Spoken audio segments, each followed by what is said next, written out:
Camera పట్టిన్నడే సీమ దసరసినోడు ఎవ్వలిది తున్నడే సీమ దసరసినోడు నా ఫోటో దిత్తున్నడే సీమ దసరసినోడు నాతోనే ఉంటన్నడే సీమ దసరసినోడు సీరగటిన చూడవా నా సింగులన్న చూడవా సీరగటిన చూడవా నా సింగులన్న చూడవా సింగులన్న చూడకుండా నన్నన్న చూడవా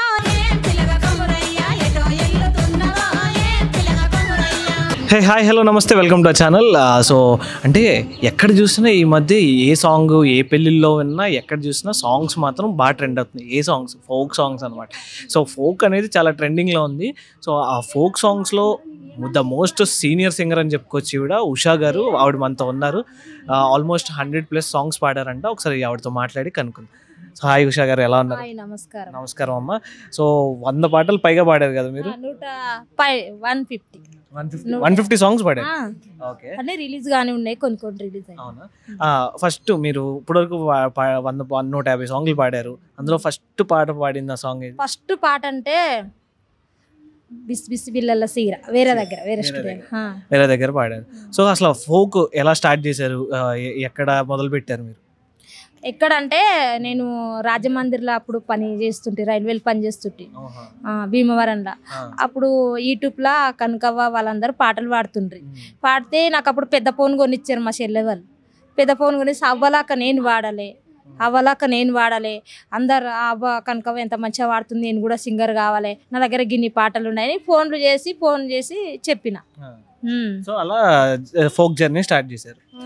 అంటే ఇప్పుడు ఈ పాటలన్నీ మీరు సొంతంగా రాసుకుంటున్నారా, లేదు కొన్ని సొంత సాంగ్లు, లేదా వేరే దగ్గర నుంచి? నా సొంతం పాట అయితే కాదు, ఊర్లలో పెద్దలు వాడిన పాటలే. నా సొంతం అంటే నేను పుట్టంగా నేర్చుకోలేదు. కొన్ని ఐడియా ఉండి ఏదో ఒక లైన్ కలపవచ్చు, ఏదో ఒక ట్యూన్ చిన్న ట్యూన్ చేయొచ్చు. సేకరించిన పాటలు అయితే ఊర్లలో ఇచ్చిన పాటలే. ఊర్లలో చిన్నప్పుడు పెద్దోళ్ళు ముసలోళ్ళు ఇక అమ్మోళ్ళు అందరు వాడేటప్పుడు గుర్తున్నాయి నాకు. అట్లా కానీ సొంతం అని ఎప్పుడు అనద్దు. 10 మందిల పాట అది, అంతే కదా. పెద్దోళ్ళు వాడితేనే మనకు వచ్చింది ఆ నుంచెడికి. అప్పుడు సేకరించిన పాటలు సగం ఉన్నాయి. కొత్త ట్యూన్ అంటే ఇక ఈ ట్యూన్ గిట్లుంది కదా, ఒక లైన్ చేయలే, ఒక పాట చేయలేని, ఒక పాటలు 10 ఉంటే కొత్త పాటలు ఒక 5 అన్నా చేస్తాను నేను కంపల్సరీ. అంటే ఇప్పుడు మీరు 150 సాంగ్స్ పైగా పాడారు. అందులో మా కోసం ఒక మంచిగా ట్రెండ్ అయిన సాంగ్ ఏదైనా పాడతా. కెమెరా పట్టిన్నడే సీమ దసరసినోడు ఎవ్వలిది తున్నడే సీమ దసరసినోడు నా ఫోటో తీస్తున్నడే సీమ దసరసినోడు నాతోనే ఉంటన్నడే సీమ దసరసినోడు సిగరెట్ పట్టిన్నడే సీమ దసరసినోడు యాడికి పోతున్నడే సీమ దసరసినోడు మందిల సొక్కుల పోతాడే సీమ దసరసినోడు మల్లన మరి చూడడే సీమ దసరసినోడు.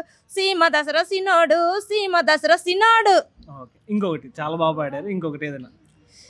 సీరగటిన చూడవా నా సింగులన్న చూడవా సీరగటిన చూడవా నా సింగులన్న చూడవా సింగులన్న చూడకుండా నన్నన్న చూడవా ఏం పిలగ కొమురయ్య ఎటో ఎలుతున్నవా ఏం పిలగ కొమురయ్య బొట్టు పెట్టిన చూడవా నా బొమ్మలనన్న చూడవా బొట్టు నన్న చూడకుండా నన్నన్న చూడవా ఏం పిలగ కొమురయ్య ఎటో ఎలుతున్నవా ఏం పిలగ కొమురయ్య. సో అంటే చాలా బాగా పాడుతున్నారు. ఇప్పుడు కనకవ్వ వాళ్ళు పాడినప్పుడు నాకు కూడా అలా అవ్వాలని అనుకున్నారు కదా? కనకవ్వ మా అమ్మలాకే ఉంది సేమ్ అని, ఆమె వాడుతుంది కదా, మా అమ్మ కూడా లేదు కదా, నేను కూడా అట్లా వాడాలని కోరిక. అవ్వని కలుస్తా అప్పుడప్పుడు. చాలా ప్రేమ చేస్తుంది వాళ్ళందరూ. అంటే ఇప్పుడు నార్మల్గా ఎప్పుడైనా సినిమాల్లో వెళ్ళాలని ఏమన్నా అనిపించిందా? ఇలాంటి నా సాంగ్ ఎప్పుడైనా సినిమాల్లో పెట్టుకుంటే బాగుండని అనిపించింది. కెమెరా పాట అడుగుతారో ఇంకా వేరే పాట అడుగుతారో అని ఉంది. ఇక వేరే మన సుడిగాల్ సుధీర్ ఉన్నాడు కదా, ఆయన వాళ్ళ మేనేజర్ ఫోన్ చేసిండు ఒకరోజు. ఫోన్ చేసి వాళ్ళ మేనేజర్ నీకు సెట్ అయ్యే క్యారెక్టర్ ఇస్తాం ఉషా, నీ ఆధార్ కార్డు పెట్టు, నీ ఫోటో అని పంపించిన. ఏజ్ తక్కువ ఉంది అన్నారు. ఫస్టే వచ్చింది అవకాశం. అయితే త్వరలో సినిమాల్లో కూడా కనిపించిపోతున్నారు అనమాట. ఏమగా దేవిందయ్య, మన చేతులు ఏం లేదు.